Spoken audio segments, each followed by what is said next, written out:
അതെ, നിങ്ങൾ ഇനി എന്നെ പറ്റി എന്ത് വിചാരിച്ചാലും കുഴപ്പമില്ല. ഞാൻ ഇതിന്റെ പുറകെ പോകാൻ തീരുമാനിച്ചു. ഒന്നുമില്ലെങ്കിലും സുന്ദരക്ക് ആ സംശയരോഗം മാറ്റി കൊടുക്കാൻ കഴിഞ്ഞാൽ നല്ലൊരു കാര്യമല്ലേ. ആ ചോറെടുത്ത്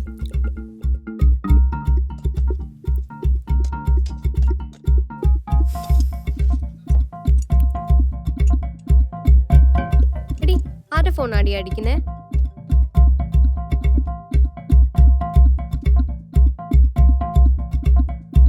എടി സംഭവം എന്താണെന്നറിയോ, അവള് കുറച്ച് ഗേളിയാ. നമ്മുടെ അത്ര ഇമോഷണൽ സ്റ്റെബിലിറ്റി ഇല്ല, അതാ പ്രശ്നം. അത് ശരിയാ. നമ്മളെ പോലെ ചില ഇമോഷൻ താങ്ങാനുള്ള മെച്ചൂരിറ്റി ഒന്നും ഇല്ല. ഭയങ്കര സോഫ്റ്റാ. ഒരു നിസാര കാര്യം പോലും താങ്ങാൻ പറ്റില്ല. എന്തൊരു എരിവാടി അച്ചാറിന്. വരുന്നുണ്ട്. സുനിതേർന്ന് പീതാമരൻ ചേട്ടനെ വർക്കിംഗ് ഡ്രസ്സിന്റെ കൂടെ വേറൊരു ഡ്രസ്സും കൂടി തേച്ചു വെച്ചിട്ടുണ്ടെന്ന്.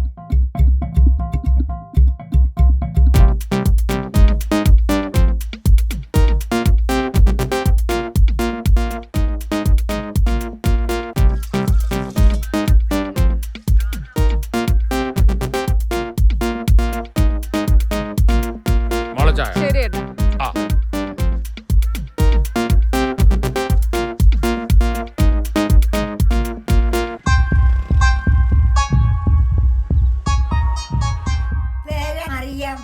ആണാ?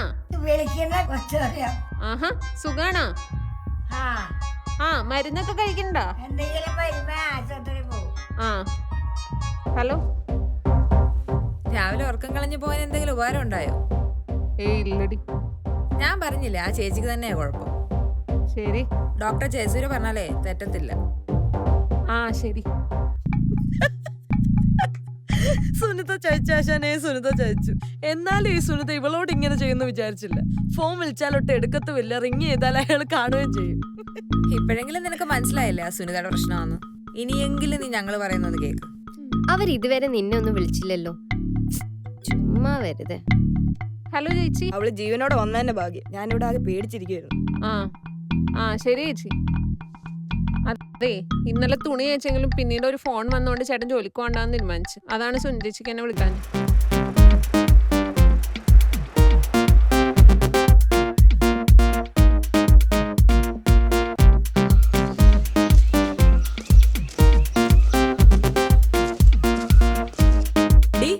നീ ഇതിന്റെ പുറകെ നടക്കുന്ന അങ്ങ് നിർത്തിക്കും. നീ വിചാരിക്കുന്നതിലായിരിക്കില്ല മിക്കവാറും.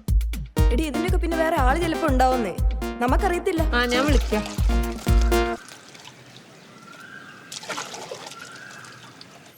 ഞാനിനി ഈ സുനിതയുടെ ഒന്നും അന്വേഷിക്കാൻ പോണില്ല. അതെ, നിങ്ങൾ പറഞ്ഞത് ശരിയായിരുന്നു. അവർക്കെന്തോ പ്രശ്നമുണ്ട്. ഡി, അത് സാരില്ല. നിനക്ക് ഇപ്പോഴെങ്കിലും മനസ്സിലായല്ലോ. നിനക്ക് നാട് നന്നാക്കൽ ബുദ്ധി കുറച്ച് കൂടിപ്പോന്റെ കുഴപ്പം. അത് കറക്റ്റാ. നീ ഉദ്ദേശിക്കുന്ന പോലല്ല. നീ ഞാനും വിചാരിക്കാത്ത, നമ്മൾ സങ്കല്പിക്കാത്ത പലതരം മാനസിക രോഗികളാണ് നമുക്ക് ചുറ്റും. അവർ കാണാത്തത് കാണും, കേൾക്കാത്തത് കേൾക്കും. അതുപോലെയുള്ളു സുനിതേ. ആരടി? ഞാൻ തന്നെ. നീയോ? എന്റെ മറ്റേ നമ്പറിൽ നിന്ന് സുനിത എന്നെ വിളിക്കണം. അതെ, അങ്ങനെ ചുമ്മാ വിടാൻ പറ്റത്തില്ല. എടുത്ത് നാല് തേറി പറയടി. ഇന്നത്തോടെ തീർക്കണം അവർ പൊട്ടത്തരം. അതെ, നീ എടുത്ത് ലൗഡ് സ്പീക്കറിലിട്, എന്നിട്ട് ഞങ്ങളും കൂടി കേൾക്കട്ടെ അവൾ എന്താ പറയുന്നേന്ന്.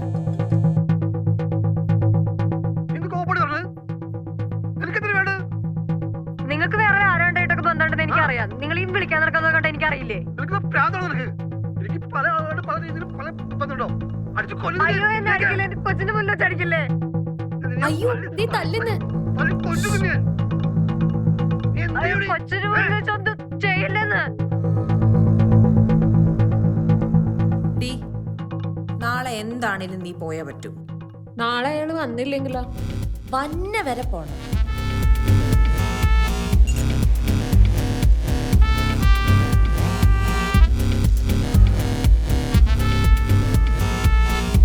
അവിടെ വെച്ചാ മതി ഏട്ടാ.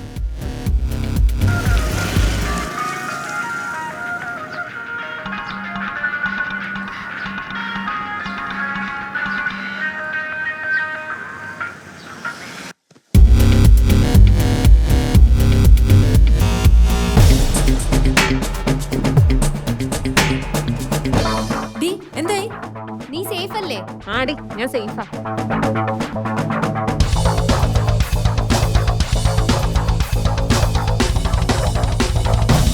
എന്തായി?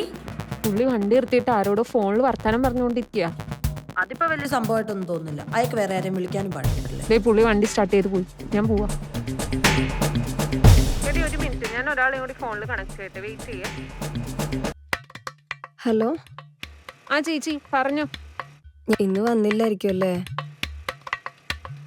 ഞാൻ പറഞ്ഞതിൽ സത്യം ഉണ്ടെന്ന് ബോധിപ്പിക്കാനാണ് ഞാൻ ഇന്നലെ ഫോൺ ചെയ്തത്. അല്ല, ആൻസിമോളിപ്പോ എവിടെയാ? ഒരു കാറ്റിന്റെ ശബ്ദമൊക്കെ എന്താ? ഞാനിപ്പോ ചേട്ടന്റെ തൊട്ട് പിന്നിലുണ്ട് ചേച്ചി. എനിക്ക് ചേട്ടന്റെ മുന്നിൽ കാണാം. ചേട്ടനിപ്പോ മാമ്പ്ര ജംഗ്ഷനിൽ നിന്ന് ഇടത്തോട്ടുള്ള റോട്ടിൽ കൂടെ പൊക്കോണ്ടിരിക്കണ. ഇത് എങ്ങോട്ടേ പോണേന്നറിയോ ഈ റോഡ്? ആ വഴി കുറെ പോയി കഴിഞ്ഞാൽ മെയിൻ റോഡ് എത്തും. ആ ശരി. പിന്നെ അവിടുന്ന് വലത്തേക്ക് തിരിഞ്ഞു കഴിഞ്ഞാൽ ആലുവയും എറണാകുളം ഒക്കെയാ. പിന്നെ ഇടത്തേക്ക് തിരിഞ്ഞു കഴിഞ്ഞാൽ ചാലക്കുടി തൃശ്ശൂര്. അപ്പൊ എറണാകുളം റൂട്ടിലേക്കേ പോണേ. ആ പുള്ളിയുടെ ഒരു വർക്ക് അങ്കമാലിയിലുണ്ട്.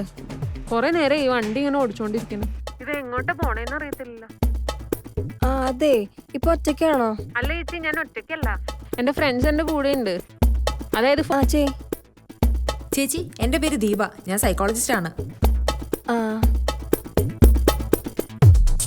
ചേച്ചി അന്ന് കൊണ്ടുപോയില്ലേ മരുന്ന് കഴിക്കാൻ? അങ്ങേരെ ശിഷ്യയാ. ചേച്ചി, ഞാൻ സിനിമയ്ക്ക് തിരക്കഥ എഴുതുന്ന ആളാണേ. ഓ, ഏത് പടത്തിന്റെ? അത് റിലീസായിട്ടില്ല. അല്ല ചേച്ചി, കൊറോണ കഴിഞ്ഞ ഉടനെ ഉണ്ടോ? അതെ, 2025. ഓ ചേച്ചി, എന്റെ പേര് ആതിര, ഇൻഷുറൻസ് പോളിസി നടത്തുക. ചേച്ചി, ഈ തയ്ച്ചു കിട്ടുന്ന കാശൊക്കെ എവിടെയാ വെക്കുന്നത്? അയ്യോ, അത് ഇവിടെ വീട്ടിലെ അരിപ്പെട്ടിയുടെ അകത്തേക്ക് വെക്കാറില്ലേ. ചേച്ചി, ആ OTP ഒന്നും ആർക്കും പറഞ്ഞു കൊടുക്കുന്നത്. ചേച്ചി, എന്റെ സ്വന്തം നാട് ബോംബെ ആണേ. ചേച്ചി, വാക്സിൻ എടുത്തോ? ഇല്ല, എടുത്തിട്ടില്ല, ഉടനെ എടുക്കണം. വാക്സിൻ എടുത്താലേ സോംബി ആയി പോവും. ചേച്ചി, വാക്സിൻ എടുത്തിട്ടുണ്ടോ ഇല്ലയോ എന്ന് നോക്കുന്നതാണ് ഇവിടെ പ്രധാന പണി. ചേച്ചിക്ക് ഇപ്പൊ മനസ്സിലായില്ലേ ചേച്ചി ഒറ്റക്കല്ലാന്ന്? ചേച്ചിയുടെ കൂടെ വേറെ ആൾക്കാരുണ്ടെന്ന്. സൂക്ഷിക്കണം കേട്ടോ, പുള്ളി കാണുന്ന പോലെ അത്ര പാവൊന്നുമല്ല. ഇനി എങ്ങനെ കണ്ടു കഴിഞ്ഞാ പിന്നെ ഒരു ഇടവഴിയിലേക്ക് കയറുന്നുണ്ട്.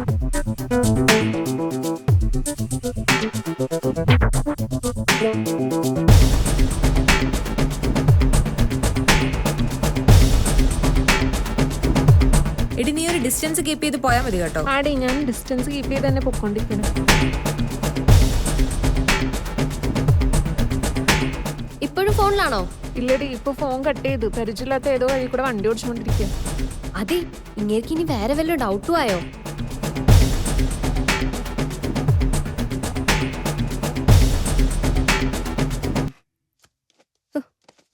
അമ്മ ഗെയിം കളിക്കാൻ ഫോൺ തരുമോ? ഇല്ല, പിന്നെ കളിക്കാം, ചെല്ല്. അമ്മ താ.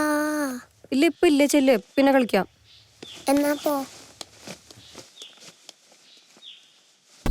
എന്തായി? എനിക്കറിയില്ല ഇത് എങ്ങടാ പോണേന്ന്. കൊറേ നേരം ഈ കാട്ട് റോഡിൽ കൂടെ പോയിക്കൊണ്ടിരിക്കുക. അത് മെയിൻ റോഡിലേക്കുള്ള വളഞ്ഞ വഴിയാണ്.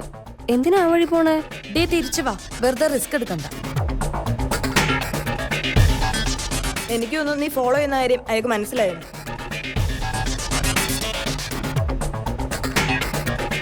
ഹലോ ഹലോടി, കേൾക്കുന്നില്ല. ഹലോ ഹലോ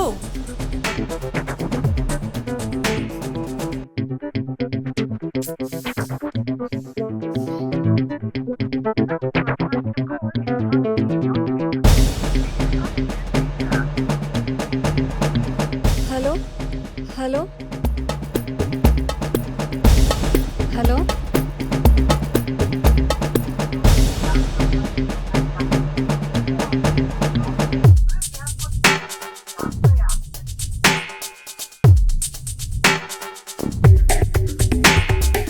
റേഞ്ച് ഇല്ലല്ലോ. ഇനി അയാളെങ്ങാനും വല്ല